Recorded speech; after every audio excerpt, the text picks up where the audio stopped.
지난 시간에 지난주에 멀티미디어 스트리밍 준비를 했었는데 여기 이 스트리밍 쪽 준비할 때 기본적으로 스트리밍하는 거는 우리가 저장된 걸 보여주거나 또는 라이브 오디오 비디오처럼 캠코더 마이크 이런 걸 전송을 해주기도 합니다. 그 다음에 인터랙티브한 건 대화형 흔히 VIP라고 하는 것들이 다 이런 이런 어플리케이션 우리가 개발할 때는 영상을 잘 생각을 해야 됩니다. 스트리밍에 대한 거하고 인터랙티브 이거는 영상이 다릅니다. 뒤에 다시 나올 텐데 이 스트리밍 쪽은 기본적으로 어떤 버퍼링 하더라도 상관이 없지만 인터랙티브 오디오 쪽은 버퍼링이 안 됩니다. 쉽게 얘기하면 비디오를 보는 거는 버퍼링을 통해서 몇 초 딜레이 올 때는 상관이 없고 지난 시간에 얘기한 것처럼 월드컵 이 축구를 보더라도 몇 초 뒤에 올라오는 걸 보더라도 큰 문제가 없지만 이 전화하는 거는 몇 초 뒤에 딜레이가 생겨서 내가 귀에 에코가 생겨버리면 대화가 안 됩니다. 이 인터랙티브 오디오 쪽은 그런 딜레이에 대한 요구사항이 되게 크다. 이걸 기억을 해야 됩니다. 자, 이러면 이 온디맨드 리퀘스트 인프레스 오디오라는 건 스트리밍 자체는 뭔가 이렇게 데이터를 쭉 계속 흘러가는 그런 얘기를 하는 거고 온디맨드 리퀘스트라고 하는 건 뭔가 이렇게 주문형 내가 비디오 렌트를 한번 했을 때 또는 어떤 컨텐츠에 대한 거를 어떤 특정 시간에 요구를 했을 때 그리고 일반적으로는 다 압축이 되어 있습니다. 여러분들 그 비디오 오디오가 압축이 일반적으로 다 되어 있는 포맷입니다. 여러분들 사용하는 코덱이라고 하는 것들 코덱이 어떤 거에 약자입니까? 여러분들 이 비디오를 볼 때 코덱이 안 걸려서 좋습니다. 이런 거 에러가 나오지 않아요. 코덱이 뭡니까?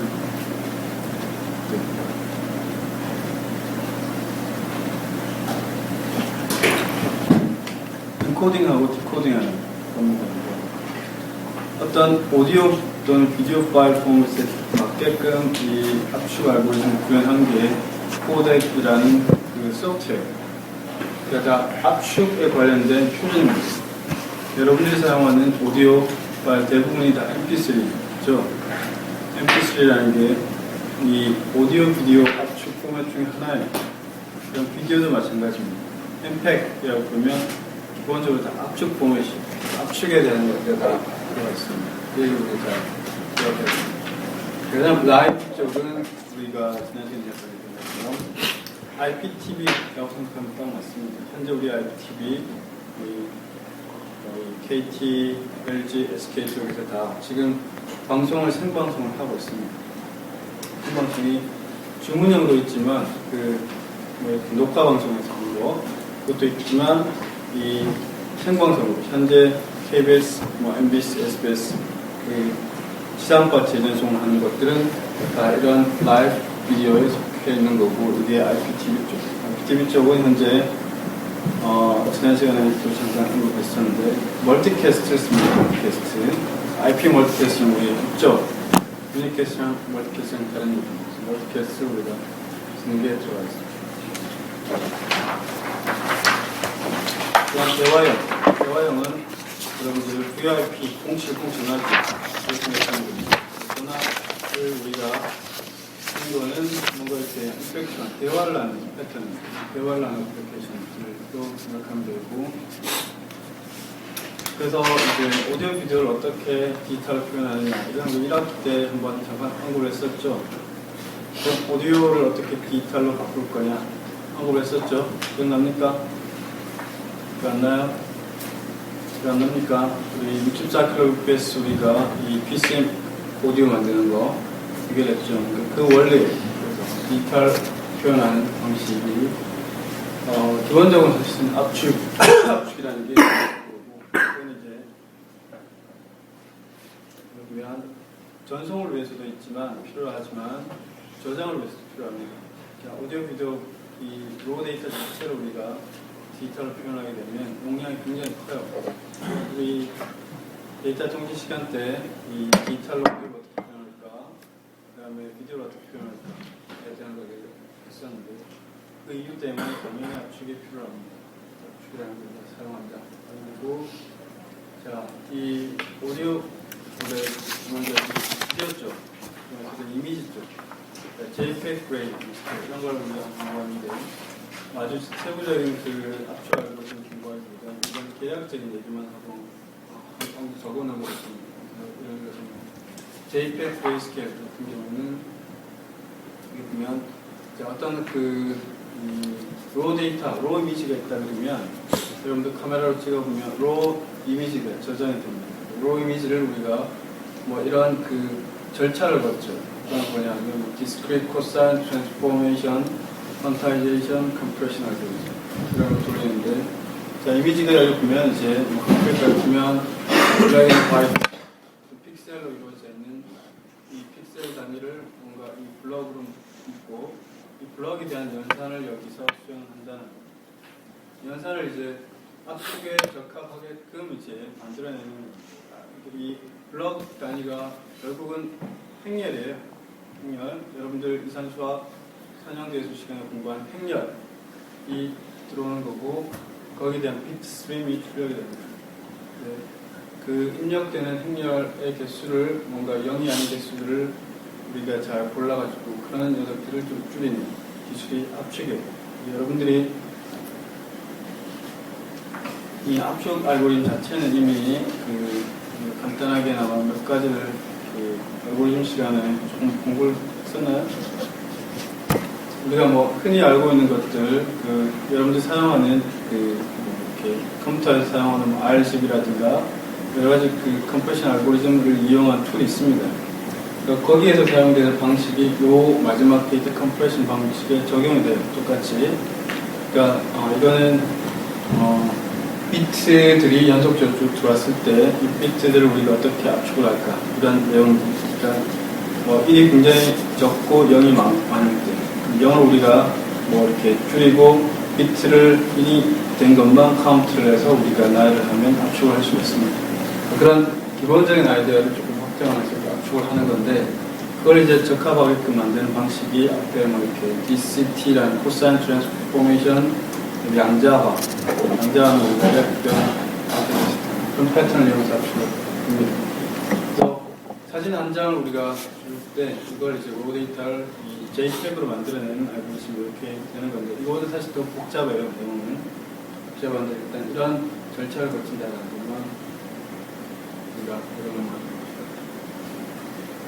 그래서 뭐 이런 쉽게 얘기하면 다 이런 색깔 같은 색깔일 때 이거를 모든 픽셀에 이렇게 다 쓰지 말고 한 픽셀에만 이 합을 적절하게 쓰면 이 전체 이 회색 색깔을 다 표현할 수가 있다.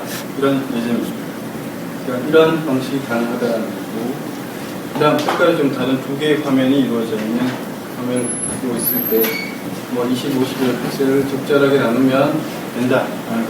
이런 방식을 도입을 할 수가 있고 생각 이렇게 이 스케일이 조금씩 변화하는 스케일 이렇게 될 때도 뭐 이걸 적절한 이 함수가 있어요. 이렇게 증가하는 패턴을 우리가 적절하게 사용할 수 있게끔 만드는 있으면 우리가 이런 걸 모든 이 이미지에 대한 픽셀을 다 숫자로 쓰지 않도록 우리가 숫자를 줄여서 표현할 수 있는 이런 걸 줄이는 게 압축이에요. 그 다음 이제 압축을 이제 뭔가 이렇게 해제를 할 때 정의하는 거는 지그재그 방식을 이렇게 찍어가지고 이 비트 스트림들에 대한 것을 가지고 다시 디코드 압축 해제를 하도록 하고 있습니다. 이건 이제 이 포맷이 맞게끔 정의된 건 이제 뭐 JPEG이라든가 뭐 GIF라든가 이런 것들.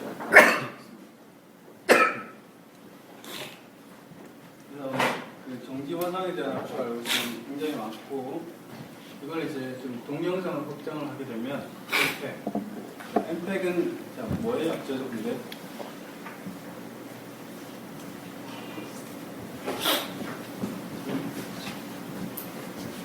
자 MPEG이 뭐의 약자입니까?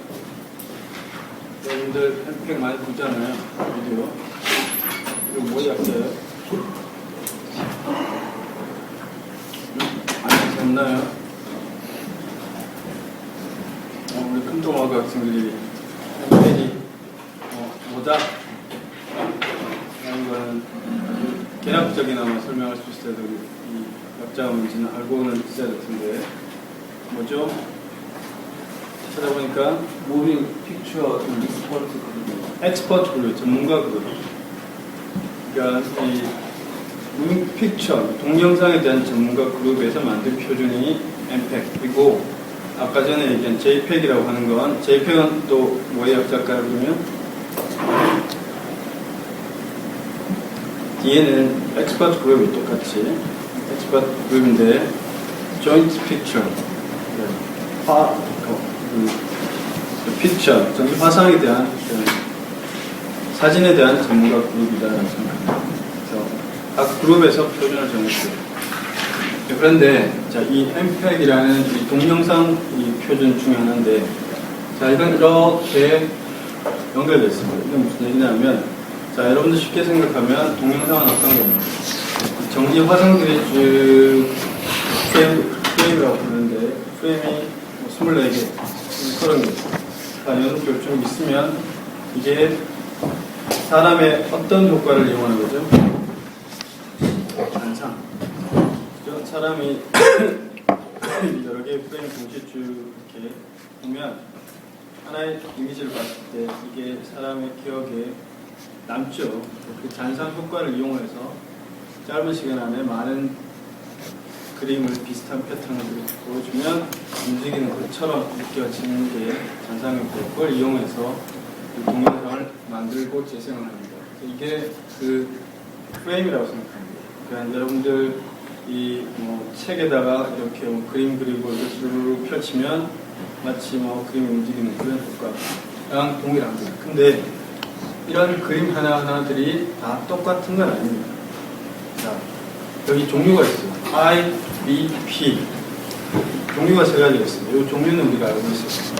자, 동영상이라는 게 여기는 이제 프레임이라고 하는 단어로 이루어져 있는데 그 프레임이 우리가 기본적인 건 I 프레임. I 프레임이 뭐냐면 I 프레임이라고 하는 거는 여러분들 그냥 JPEG 사진 하나랑 동일한 거다라고 생각합니다.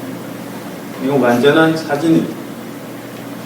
자, 그 다음 제일 끝에도 I. 그러니까 완전한 사진을 우리가 쭉 보여주면 좋은데 이런 가운데에 있는 사진들 또 어떤 이렇게 움직이는 화면을 보여줬을 때 뭐 이렇게 팔이 움직인다 그러면 이런 이미지를 우리가 쭉 완전한 사진을 다 찍어가지고 이렇게 쭉 보여주면 움직이는 것 같이 보입니다. 근데 자, 이 사진 하나하나를 우리가 다 이용을 한다 그러면 하나하나가 용량이 커요. 그죠? 그러니까 여기서 이렇게 움직이게 되면 자, 고정되어 있는 부분 말고 움직이는 부분에 대한 차이만 내가 다음 사진에 보여주면 용량은 줄고 움직이는 효과는 동일하게 만들어낼 수가 있습니다. 그걸 여기 B 또는 P라는 픽처, 프레임이라고 부르는 거를 이용을 합니다. 무슨 얘기냐면 완전한 사진 I 프레임이 돼도 상관이 없는데 용량이 크기 때문에 이걸 뭔가 줄였어요. 어떻게 줄였냐? P라고 하면 이전 사진하고 뭔가 달라진 점만 저장하는 게 P 프레임. 그러니까 이 사진하고 이 사진하고 달라진 위치, 그러니까 팔의 위치죠. 이렇게 달라진 것만 저장하는 P입니다. 완전한 사진 하나, 그 다음에 P라는 거 이렇게 바뀐 것만 이렇게 보여주면 움직이게 됩니다. 그 다음 B라는 건 자, I 또는 P, I 또는 I 요 사이의 차이입니다.